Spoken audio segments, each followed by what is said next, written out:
Hello guys, so we are going to continue discussion with respect to Perceptron. Now, usually in Perceptron models, which I did not discuss earlier, we usually have single layered Perceptron models and multi-layered Perceptron models. Whatever things we have discussed before in the previous video, it is nothing but a single layer Perceptron model. Now we really need to understand the advantages and disadvantages with respect to this single layer Perceptron model, and why do we specifically go towards multi-layered Perceptron model, which we also specifically say it as ANN, right? So artificial neural network, or we also say it as multi-layered neural network, right? So that is what we are going to discuss, but we really need to understand what are the disadvantages with respect to a single layer Perceptron model. Now over here, we have already seen that we pass our inputs, and then what we do, we assign a weights, and this weights can be randomly assigned. And then we perform two steps, that is summation of these inputs with the weights, and then we add a bias, and they apply a activation function. Then after applying the activation function, if I probably get something greater than the threshold value, I'm going to get either as 1 or I'm going to get it as 0. So I'm going to get 1 or 0, let's say, okay? But let's consider that for my initial input, I had my real output as 1, okay? And let's say that after performing all these operations, and whenever I say performing all these operations, I'm talking about from going from left to right. That basically means performing this step 1 and step 2, which we also say it as feed forward neural network, because we are performing this step 1 and step 2, right? Let's say after performing these all operations, if I get a threshold value less than 0.5 or less than 0, less than or equal to 0, I'm going to get an output as 0. But my real output was 1. Right, this is my y, but this is my y hat.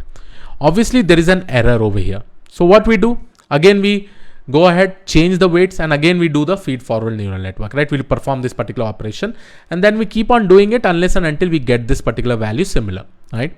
Again, this is not a very efficient technique, but yes, if I probably consider with respect to advantages, linear separable problems can be easily solved.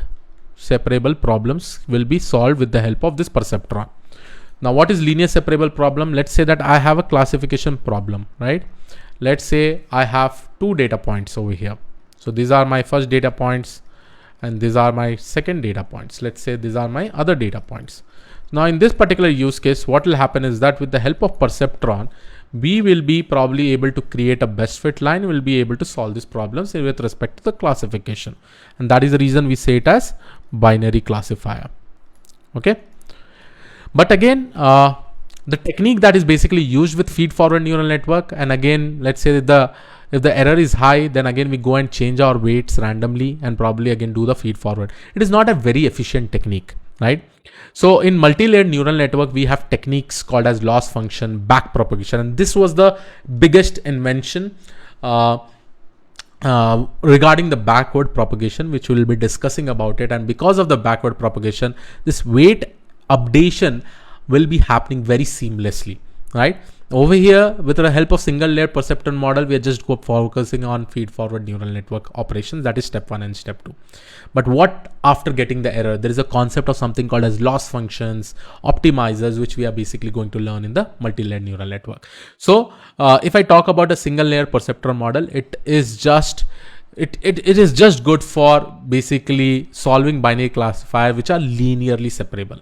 Okay, super important, which are linearly separable. Let's say that if I have a data set which looks something like this. Let's say if I have a data set which looks something like this, and over here, let's say some of my data points are like this, and these are not linearly separable, right? So my other data point are like this. So I cannot just create just a single line to basically split this particular data points or classify these data points. So this is non-linear separable, right? Non-linear separable. And for this, we definitely require a multi-layered neural network. Multi-layered neural network, because a single layered neural network like Perceptron will not be able to solve these complex problems, right? So this was the advantages and disadvantages with respect to single layered Perceptron model. In the case of multi-layered Perceptron model, we are going to learn about forward propagation. We are also going to learn about something called as backward propagation. These are some very important topics which I'm going to cover as we go ahead, right? Backward propagation right? The next technique, we will also be learning about something called as loss functions, right? Let me just write it in another color. So backward propagation, forward propagation is there. Then we are going to learn about backward propagation, as I said, backward propagation. Third techniques, we are going to basically learn about loss functions, right? We'll also be using various activation functions. This will basically be covered in the multi-layered neural network. Super important, various kinds of activation function, which activation function to use when.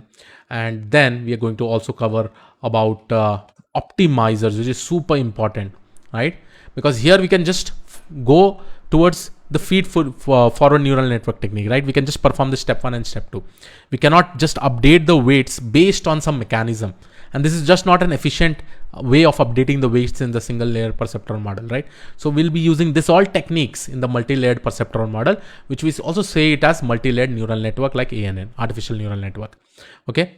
And this is super amazing, guys, because all these techniques, right, regarding when I probably say with respect to backward optimizers and all, backward propagation, these are super cool inventions, right?